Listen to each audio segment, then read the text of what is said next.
రాష్ట్ర ప్రభుత్వ ఉద్యోగులకు కరువు భత్యం పెంపు, ఆంధ్రప్రదేశ్ ఆర్థిక అభివృద్ధి బోర్డుకు స్వయం ప్రతిపత్తి.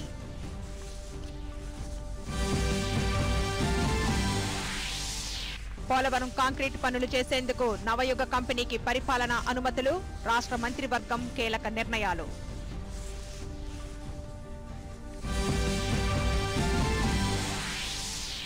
టీటీడీలో హిందూయేతర ఉద్యోగులను తొలగించవద్దు, మధ్యంతర ఉత్తర్వులిచ్చిన హైకోర్టు.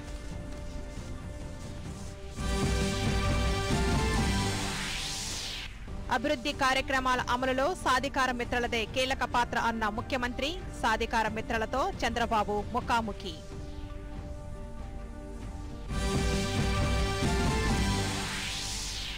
మధ్యతరగతి ప్రజలను నిరాశావాదం నుంచి బయటకు తేవడమే తమ ప్రభుత్వ లక్ష్యమన్న ప్రధాని, లక్నోలో ఇన్వెస్టర్స్ సమ్మిట్ ను ప్రారంభించిన మోదీ.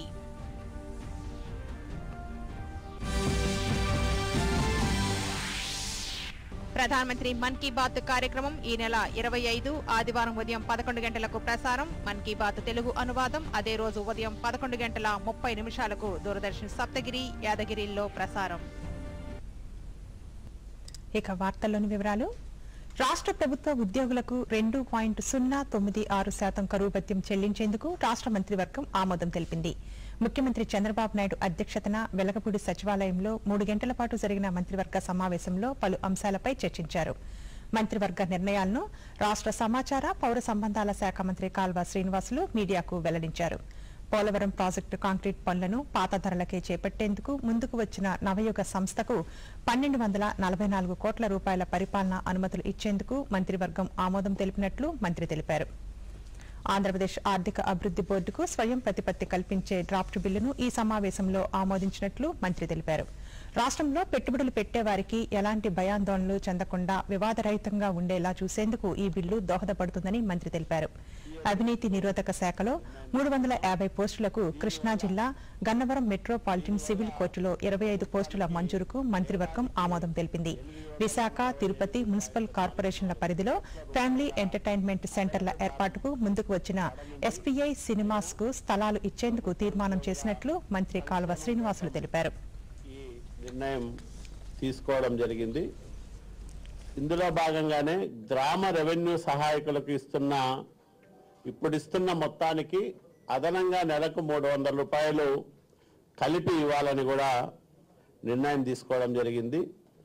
అట్లాగే పోలవరం ప్రాజెక్టులో మీకు అందరికీ తెలుసు, ఈ మధ్యనే పాత రేట్లకే మరి కొన్ని పనులు చేయడానికి నవయుగ కంపెనీ ముందుకు రావడం, మరి ఆ శాఖ ఆమోదించడం, ఆ పనులను కేంద్ర ప్రభుత్వం అంగీకారం మేరకు మరి సుమారు 1244.36 కోట్ల విలువ చేసే పనులను 2015-16 ఎస్ఎస్ఆర్ రేట్లలో 14% కన్నా ఎక్కువ లెస్తో చేయడానికి, అంటే గతంలో చేసుకున్న అగ్రిమెంట్ ప్రకారం చేయడానికి ముందుకొచ్చిన నవయుగ కంపెనీకి మరి ఆ పనులు అప్పగించడానికి మంత్రిమండలి కూడా ఆమోద ముద్ర వేయడం జరిగింది. ఏపీ ఎకనామిక్ డెవలప్మెంట్ బోర్డుకు స్వయం ప్రతిపత్తి కల్పించే డ్రాఫ్ట్ బిల్లును ఈ కేబినెట్లో ఆమోదించాం.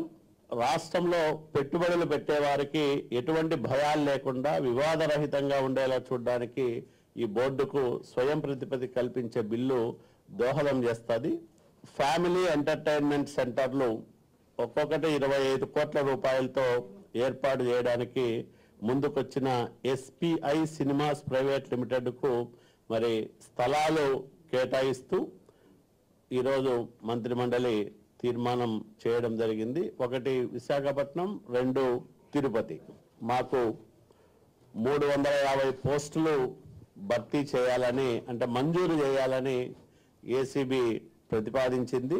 దానికి కూడా ఈరోజు మంత్రిమండలి ఆమోదం తెలిపింది. ఇందులో 300 ఖాళీలు నేరుగాను, 50 ఖాళీలను అవుట్సోర్సింగ్ విధానంలోనూ భర్తీ చేసుకుంటారు. అభివృద్ధి కార్యక్రమాల అమలులో సాధికార మిత్రులది కీలక పాత్ర అని ముఖ్యమంత్రి చంద్రబాబు నాయుడు అన్నారు. ప్రభుత్వ కార్యక్రమాలను సమర్థవంతంగా అమలు చేయడానికి సాధికార మిత్రులు కృషి చేయాలని ఆయన పిలుపునిచ్చారు. వండవల్లిలోని నివాసం వద్ద ఉన్న ప్రజా దర్బార్ హాలులో సాధికార మిత్ర బృందాలతో ముఖ్యమంత్రి సమావేశమయ్యారు. ఈ సందర్భంగా ఆయన మాట్లాడుతూ జన్మభూమి తరువాత చేపట్టిన మరో వినూత్న కార్యక్రమం సాధికార మిత్ర అని పేర్కొన్నారు. రాష్ట్ర భవిష్యత్తు కోసమే మనం ఇక్కడ సమావేశం అయ్యామని సాధికార మిత్రులకు ఉద్బోధించారు. జన్మభూమిలో సాధికార మిత్రులు భాగస్వామ్యులై విజయవంతం చేశారని ప్రశంసించారు. జన్మభూమి మా ఊరు ప్రాధాన్యత గురించి వివరిస్తూ ప్రతి ఒక్కరూ జన్మభూమి రుణం తీర్చుకునేందుకు కృషి చేయాలని కోరారు. గ్రామాల అభివృద్ధిపై సాధికార మిత్రులు ప్రత్యేక దృష్టి సారించి అవినీతికి తావు లేకుండా పనులు చేయించాలని ముఖ్యమంత్రి దిశానిర్దేశం చేశారు. ఆ విషయం మీరు గుర్తుపెట్టుకోవాల్సిన అవసరం ఉంది. ఇవన్నీ కూడా మార్కెటింగ్ ఎస్టాబ్లిష్ చేసి ఇవన్నీ ఎక్కడికెక్కడ వినియోగదారుడికి ఉత్పత్తిదారుడికి అనుసంధానం చేస్తాం. ఇది ప్రారంభం. ఈ కార్యక్రమంలో మీకు ఒక అవగాహన వస్తే రేపు రాబోయే రోజులు నాకు చాలా ఈజీ అయిపోతుంది. ఈ రోజు నేను ఇక్కడ మాట్లాడినప్పుడు 16,000 ప్లేసెస్కి ఇప్పుడు వీడియో కాన్ఫరెన్స్ లో మాట్లాడుతున్నాను. దగ్గర ఒక 10 లక్షల మంది మీరందరూ ఈ వీడియో కాన్ఫరెన్స్ కి వస్తున్నారు. మీ 10 లక్షల మంది మీ గ్రామంలో కూర్చొని మీ గ్రామం బాగుపడాలంటే, గ్రామంలో అందరి ఆరోగ్యం బాగుండాలంటే, ఆర్థికంగా పైకి రావాలంటే, నేను ఇచ్చే సంక్షేమ కార్యక్రమాలు సుజావుగా జరుగుతున్నాయో తెలుసుకుని ఎక్కడ అవినీతి ఒక పైసా లేకుండా చేస్తూ అన్ని అభివృద్ధి కార్యక్రమాలు మీరు చేయగలిగితే దానివల్ల ఎక్కడ లేని ఫలితాలు వస్తాయి. మీ ఊర్లో ఇక్కడ మీటింగులు పెట్టుకున్నప్పుడు పంచాయతీ సర్పంచ్లే కాకుండా, మెంబర్లే కాకుండా, జన్మభూమి కమిటీ మెంబర్లే కాకుండా, సాధికార మిత్రే కాకుండా ఆదర్శవంతమైన వ్యక్తులు, progressive people in the village, చదువుకున్న వాళ్ళు మీ ఊర్లో నుంచి చాలా మంది చదువుకొని వేరే ఊరికి పోయారు, వేరే దేశాలకు పోయారు, వేరే రాష్ట్రాలకు పోయారు. వాళ్ళు కూడా అనుసంధానం చేద్దాం. నేను రాబోయే రోజుల్లో వీడియో కాన్ఫరెన్స్ పెడితే వాళ్ళ ఇంట్లో వీడియో ఉంటుంది, మీ ఇంట్లో వీడియో ఉంటుంది. ఎవరు కూడా ఇంట్లో నుంచి బయట రాకుండా 500 మంది అయితే 500, 1000 మంది అయితే 1000 మంది ఆ గ్రామంలో పుట్టి ప్రపంచంలో ఎక్కడున్నా నెలకొకసారి 1 గంట మాట్లాడుకుంటే ఆ ఆప్యాయత వేరు, ఆ అనుబంధమే వేరు. అందుకే నేను పిలిపించాను. జన్మభూమి రుణం తీర్చుకోవాలి.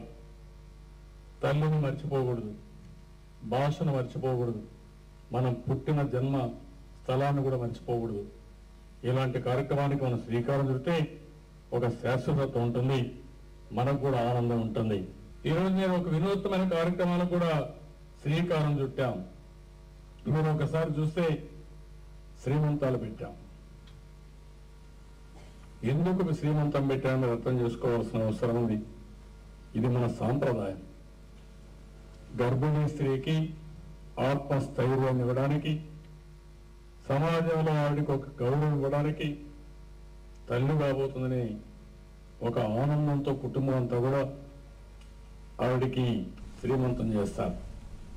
కొంతమంది పేదవాళ్ళు శ్రీమంతం చేసుకోవాలని పరిస్థితిలో ఉంటే ఈ ప్రభుత్వం ఆలోచించి గ్రామాలను చేయాలని జన్మభూమి చేశాం. భవిష్యత్తులో నెలకు 4 సార్లు డెఫినెట్ గా శ్రీమంతం పెట్టి పంచాయతీ ఆధ్వర్యంలో ఈ కమిటీ మెంబర్స్ అందరూ కూర్చో.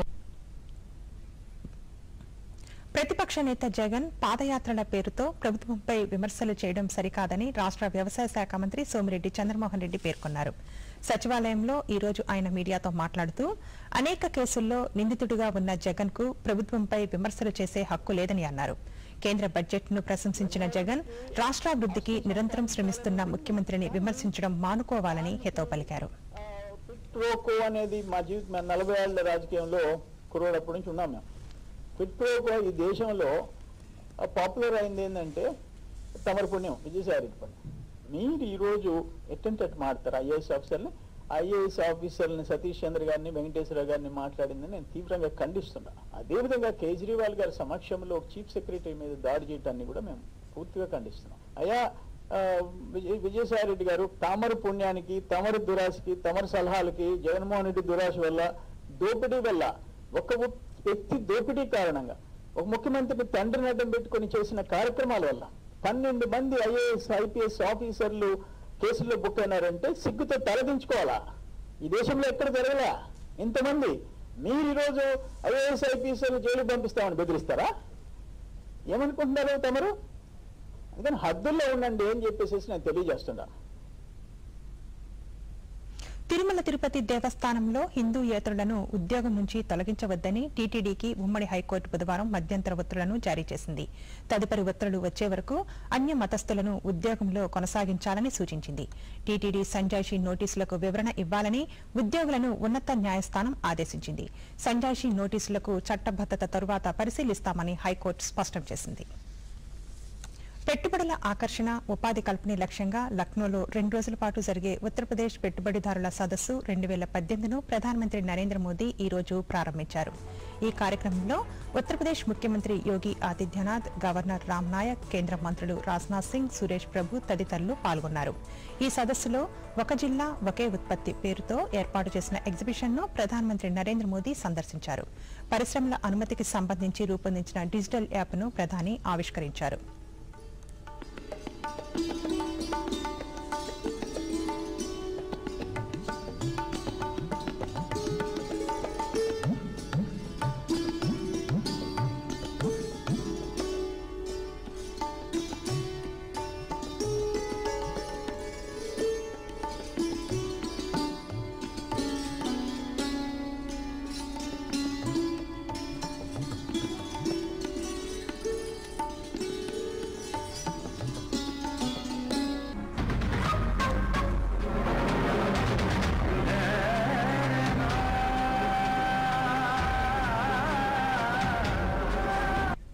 దేశంలోని మధ్యతరగతి ప్రజలను నిరాశావాదం నుంచి బయటకు తేవడమే తమ ప్రభుత్వ లక్ష్యమని ఈ సందర్భంగా ప్రధానమంత్రి నరేంద్ర మోదీ తెలిపారు.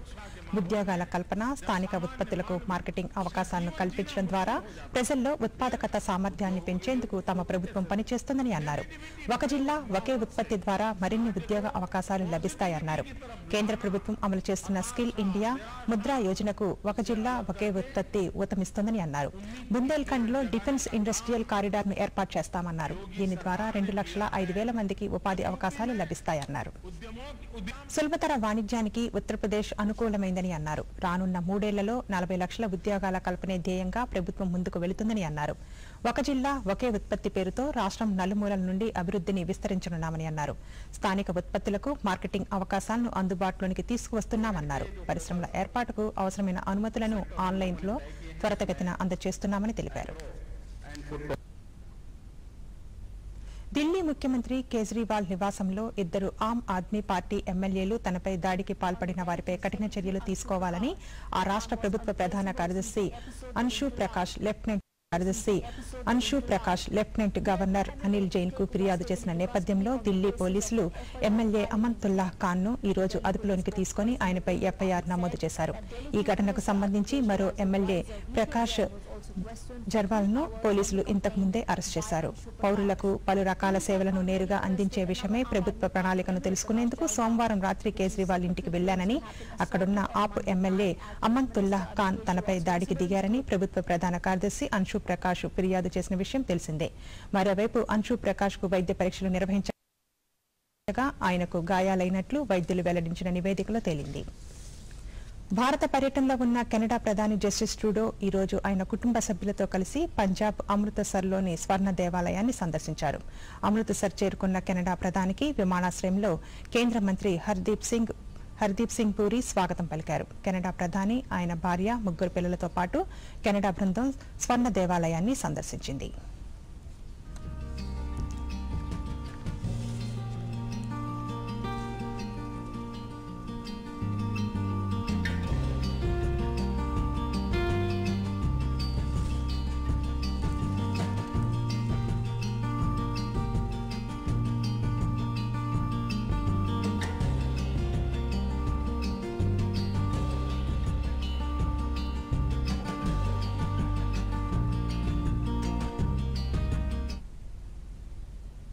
ఈ నెల 27వ తేదీన మేఘాలయలో జరగనున్న శాసనసభ ఎన్నికల ప్రచారంలో భాగంగా కాంగ్రెస్ పార్టీ అధ్యక్షులు రాహుల్ గాంధీ ఈ రోజు షిల్లాంగ్లో పర్యటించారు. ఈ సందర్భంగా రాహుల్ గాంధీ మాట్లాడుతూ అవినీతిని నిర్మూలిస్తున్నామన్న బీజేపీ ఎన్నికల ప్రచారానికి చేస్తున్న ఖర్చులు ఎక్కడి నుంచి వస్తున్నాయో చెప్పాలని డిమాండ్ చేశారు.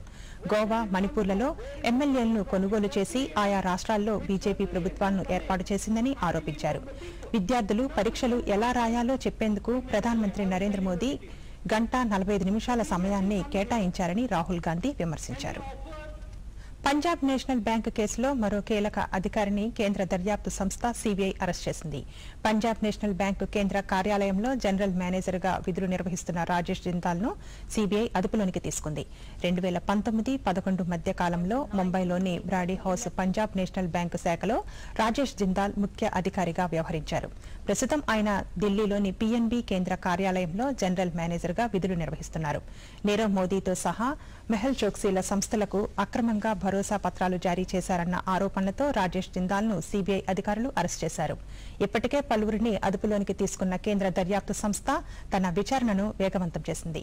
మరోవైపు Nirav Modi company 5 star diamond company president Vipul అంబానీతో సహా మరో 4 ఎగ్జిక్యూటివ్లను సిబిఐ అరెస్ట్ చేసింది. బ్యాంకుల్లో జరిగే అవకతవకలపై బ్యాంకర్లు, ఆడిటర్లు బాధ్యత వహించాల్సి ఉంటుందని కేంద్ర ఆర్థిక శాఖ మంత్రి అరుణ్ జైట్లీ తెలిపారు. న్యూఢిల్లీలో జరిగిన ఓ కార్యక్రమంలో మంత్రి మాట్లాడుతూ బ్యాంకుల నిర్వహణ అనేది బ్యాంకుల నమ్మకం, రుణగ్రహీత, రుణదాత సంబంధాలపై ఆధారపడి ఉంటుందని అన్నారు. బ్యాంకుల్లో జరిగే అవకతవకలను గుర్తించేందుకు అవసరమైన సిస్టమ్, సూపర్వైజరీ ఏజెన్సీలను బ్యాంకులు రూపొందించుకోవాలని ఆయన సలహా ఇచ్చారు. అప్పుడే అవి అవకతవకలను మొగ్గలోనే గుర్తించగలుగుతామని ఆయన చెప్పారు. నిర్ణయాలు తీసుకునే అధికారం బ్యాంకు మేనేజ్మెంట్ కు ఉంటే దాన్ని సమర్థవంతంగా సరైన పద్ధతిలో ఉపయోగించుకోవాలని, ఒకవేళ దానిలో ఏమైనా లోపాలు గుర్తిస్తే దానికి వారే బాధ్యత వహించాలని స్పష్టం చేశారు.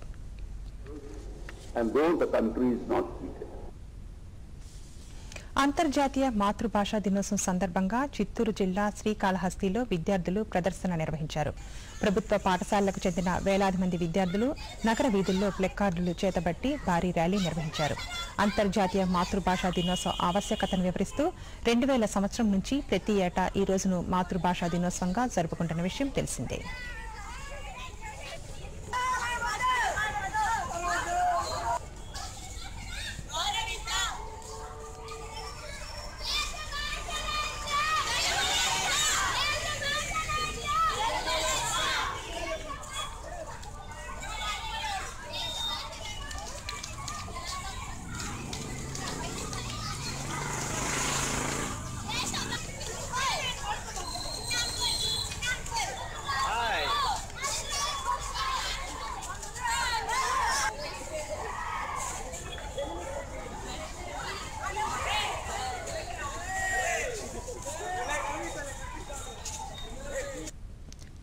ఏళ్లుగా ఖాతాదారులకు మెరుగైన సేవలు అందిస్తూ ఆంధ్ర బ్యాంకు ప్రజల హృదయాల్లో సుస్థిర స్థానం సంపాదించుకుందని ఆ bank executive director Kulbhushan Jain పేర్కొన్నారు.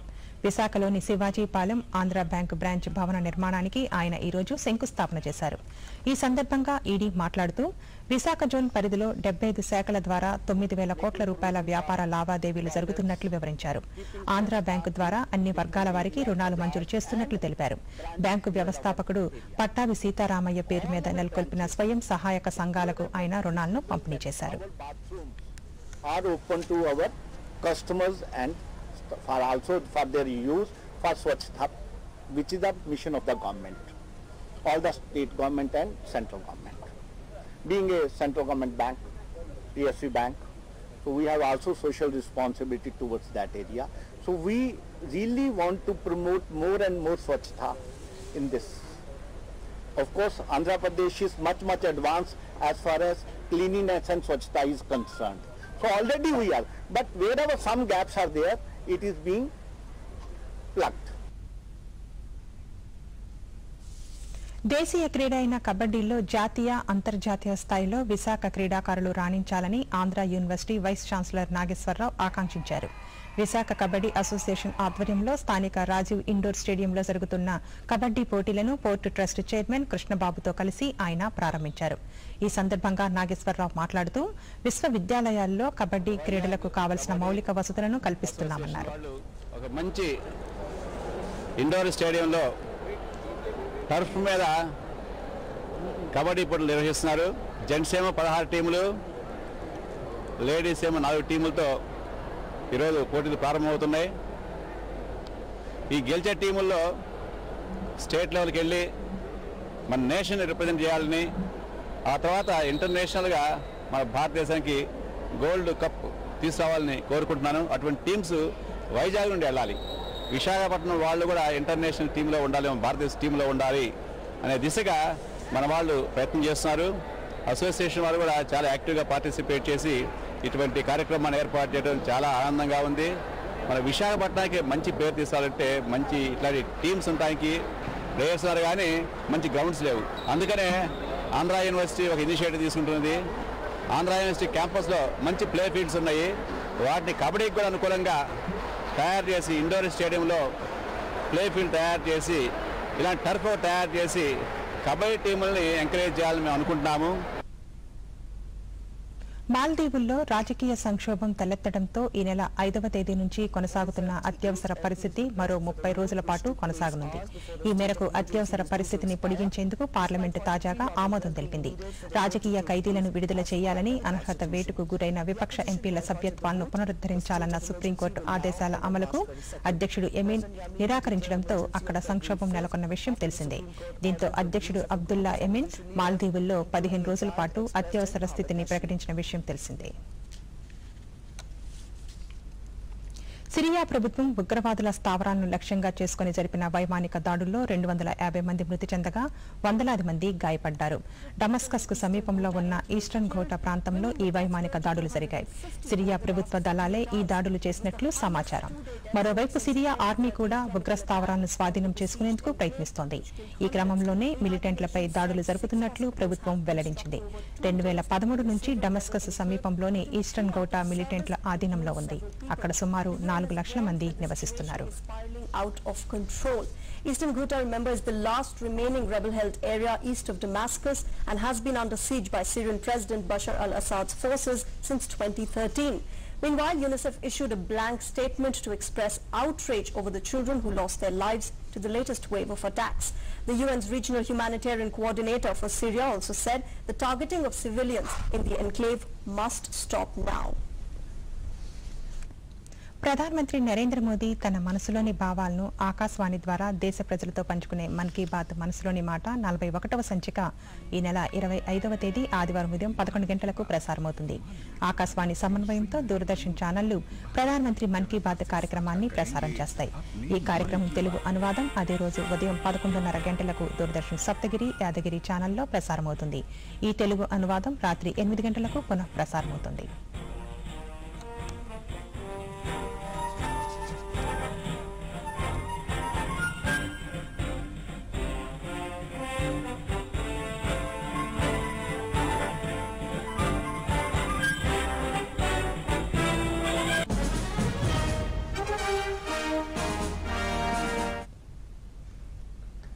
వార్తలు ముగించే ముందు ముఖ్యాంశాలు మరోసారి. రాష్ట్ర ప్రభుత్వ ఉద్యోగులకు కరువు భత్యం పెంపు, ఆంధ్రప్రదేశ్ ఆర్థిక అభివృద్ధి బోర్డుకు స్వయం ప్రతిపత్తి.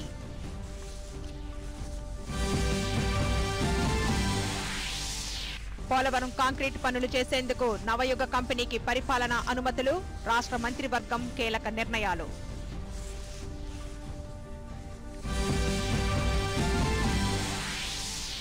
టీటీడీలో హిందూయేతర ఉద్యోగులను తొలగించవద్దు, మధ్యంతర ఉత్తర్వులిచ్చిన హైకోర్టు.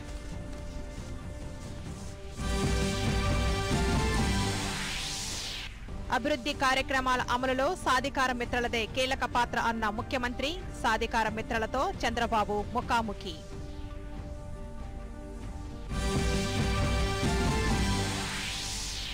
మధ్యతరగతి ప్రజలను నిరాశావాదం నుంచి బయటకు తేవడమే తమ ప్రభుత్వ లక్ష్యమన్న ప్రధాని, లక్నోలో ఇన్వెస్టర్స్ సమ్మిట్ ను ప్రారంభించిన మోదీ.